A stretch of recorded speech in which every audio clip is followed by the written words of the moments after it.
Nope. There she comes. There she goes.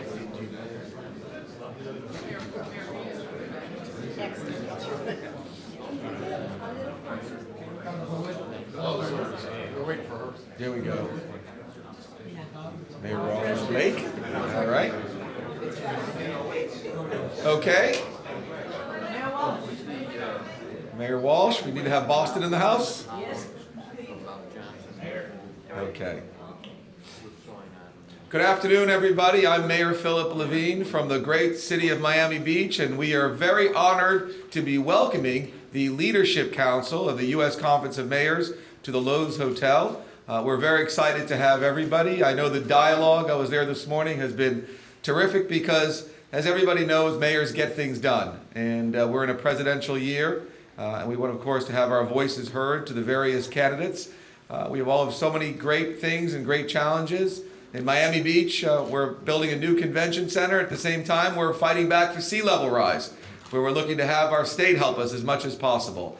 But of course, next year, which is very exciting for our city, is that we'll be hosting the U.S. Conference of Mayors. So if you think there's a lot of mayors here today, wait till next June, where we're going to have literally hundreds of mayors descending on Miami Beach. And of course, whoever the future president and cabinet members will be here as well. So without further ado, it is my great honor to welcome the Mayor of Baltimore, Mayor Stephanie Rawlings Blake, who's the president of the U.S. Conference of Mayors. Thank you. Mayor. Very much. Good afternoon, and thank you very much, Mayor Levine, for hosting us. And this has been a beautiful experience here at the Lowe's. I appreciate that many of us have traveled from cities across our country to be here today for meaningful discussions. We mayors are gathered here in Miami Beach today and tomorrow for the U.S. Conference of Mayors Winter Leadership Meeting to discuss issues that are critical to the future of our nation's cities. As we stand here today in the swing state of Florida during this presidential campaign, we want those who wish to lead our nation to understand the importance of our cities and metropolitan areas. We believe that the presidential campaign is an ideal time to change the discussion from political rhetoric to identify things that we can do to help the citizens that we serve. Specifically, we're focused on our 16-point Mayor's Compact for a Better America. We have here. This, which calls on Congress and the presidential candidates to invest and protect in America's cities and their metropolitan areas. Invest means that we have a federal government that will see our deteriorating, derated infrastructure as an investment priority. And protect means a federal partnership to support mayors, our police chiefs, and as we work together to have a modern, humane police departments across our country that will protect the people who live in our cities. Since it is in cities and metro areas where the majority, the vast majority, over 80% of the population in our country lives in metro areas, it is important that the issues that are important to cities drive this national debate. We are calling on the presidential candidates to focus on issues that matter most to the people who live in these cities. We are driving the nation's economy. We want to talk about real issues like affordable housing, transportation, job creation, education, health care, child care, and yes, infrastructure, namely the state of our water infrastructure and pipes. Today, we stand in solidarity with our fellow mayor, Flint Mayor Karen Weaver, in her time of crisis. Thank you for being here again. We know when things happen in any American city, we must support one another because, as unfortunately too many of us have experienced personally, the next crisis could be our own. And we know that our country's aging infrastructure, which gets a D+ rating from the American Society of Civil Engineers, is in need of major repair. We are a nonpartisan group. And the one thing we know how to do more than any other group in the political sphere right now is work together. So we know there's no such thing as a Republican water system or Democratic water. It's not a partisan issue. The right to clean water is a basic human right, a basic service that we should provide to every citizen, every person in our country. So we're committed to helping Mayor Weaver and the residents of Flint get what they need to make them whole again and ensure that the water coming out of their tap is safe. And we need our next president, as well as Congress, to be our partners in this effort. We need them to work in concert with us so that we can take care of our residents. You know, there's no reason why we should be at odds with the EPA.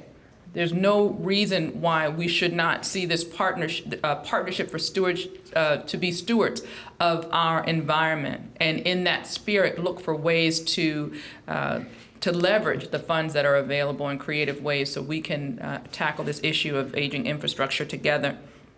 Our collective message, if you care about the financial health of this country and the well-being of its people, you should care about our cities. And you should definitely be working with our mayors. I want to thank you very much and turn it over to my Vice President, Oklahoma City Mayor Mick Cornett. Thank you, Mayor. And Mayor Levine, thank you for your hospitality here. We've been treated warmly so far, and we always love coming to Florida. So thank you for the invitation to be a part of this. I think what you see when you look at the agenda for this conference is mayors working on real issues that matter to the citizens of the United States. We're working on criminal justice and reform. We're working on infrastructure needs. We're working on homelessness. We're working on the issues that impact America. Collectively, we're frustrated with the conversation that we see taking place on the political campaign trail. We don't see the real issues affecting America being addressed by our candidates. And I know eventually Florida is going to be ground zero for the presidential race. And so it would help us if you, as citizens of Florida, would make sure that those candidates address these real-world issues that affect the United States. That's what you can do for us. And while we're leading our respective cities and heading back home here before the weekend is over, we understand that when we gather a year from now, there's going to have a different presidency in place, and we're hoping that the partisanship that has dominated the political landscape for the past decade or so is gone, and we can get back to leading America. Thank you. I'd now like to bring up our second Vice President, the Mayor of the great city of New Orleans, Mayor Mitch Landrieu. Thank you. Thank you, Mayor Rawlings Blake and Mayor Levine. Thank you so much for having us here today. I will reiterate in a very clear way to the candidates of the President of the United States that you have standing before you a bipartisan group of mayors that represent 80% of the people in the United States of America. I think it is a common feeling amongst us as we listen to CNN and Fox, we listen to all of the debates, that all of the presidential candidates in many ways are talking past issues that we confront on a day-to-day basis. Cities are where the people of America live. Mayors are people that get things done. In the meetings that we have, we are not crippled by ideology. Every mayor standing around here today has a responsibility of making sure that the American citizens are safe, that they're healthy, that they're happy, and that we have a capacity to be greater than we have been and as great as we can be. As Mayor Cornett said, we spend a lot of time talking about infrastructure, how to build bridges, how to make water systems safe, how to keep people happy and healthy. We've spent a lot of time this morning talking about something that America, in fact, is united on, which is ending homelessness from veterans, which we have all found a way to do. The men and women standing around you either find a way or they make one, because that's what we have to do. We don't have time to get stuck on ideology.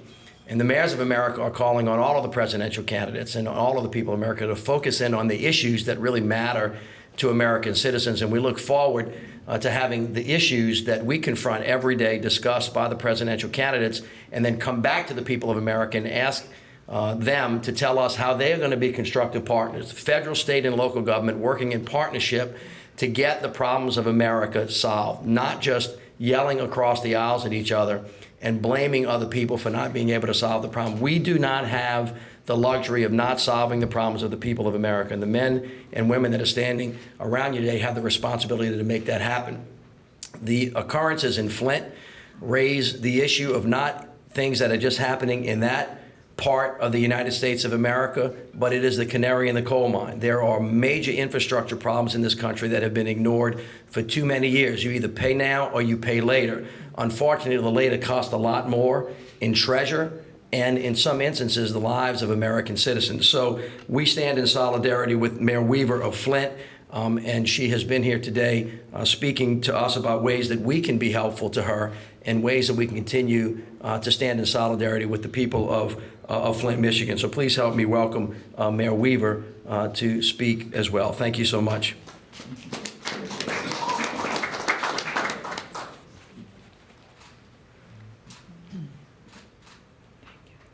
Thank you, and good afternoon. And I really need to thank the President for having me here today. And I want to thank the Conference of Mayors because the support that they have shown not only to me, but to the residents of the city of Flint has been something that we can't measure. We needed this. What you all have done for us has brought strength to our voice and importance and significance to our voice. And it lets us know that people are with us, that mayors across the country are with us and supporting us, and you don't know what that does for us. All of the issues that have been talked about are issues of importance and they're significant, but I have to speak about the water because one of the things that cuts across everything is everybody should have clean, affordable water, and that's something that we don't have in Flint, and that's something that is taken for granted. And so that's why the infrastructure issue is so important, because one of the things we know is that across the country we have aging infrastructure, and what's happened in Flint could happen anywhere, and people tend to forget about that and neglect it because it's not something you see directly. So that's of huge importance to us. Also, looking at the water quality issues is something that's important, and looking at those standards and the frequency with which water is tested.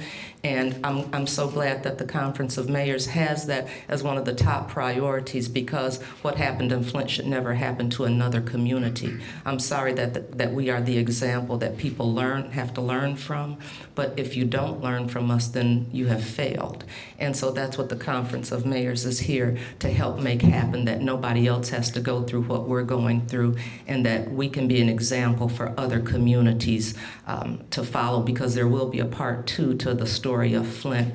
And the other thing I've talked about is if we don't take this tragedy and turn it into something positive, then we have failed our children and we failed our community. So I thank the Conference of Mayors for having me and listening to the story about what's been going on in Flint, Michigan for nearly 2 years now, and having our back and giving us the extra and added support that we needed. If people have wondered what the Conference of Mayors does, they shouldn't wonder any longer, because we're going to be, I know in Flint we'll be singing loud and clear about how you all have supported us and embraced us and made us stronger. So I just thank you for the opportunity to come before you and speak on behalf of Flint, Michigan. Thank you.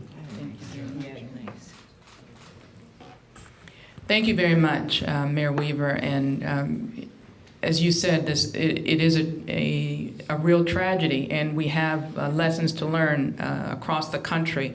And it should not take another incident like Flint, another bridge that collapses, before we realize that we have to speak with one voice, not just at the municipal level, but at the federal level about the need to invest in our infrastructure.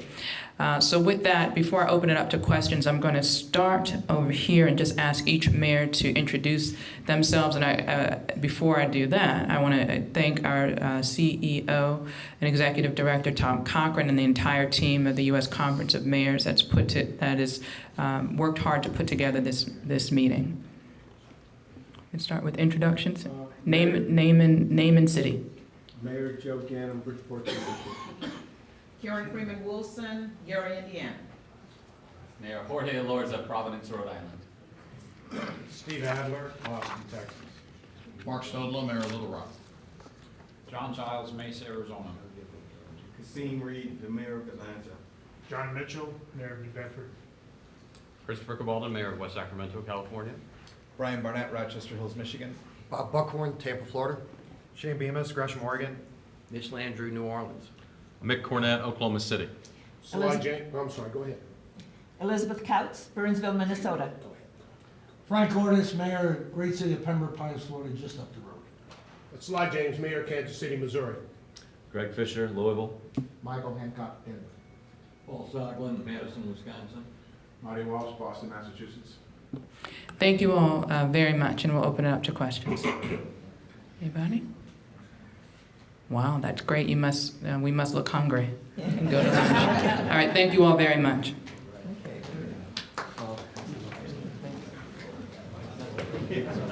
This is more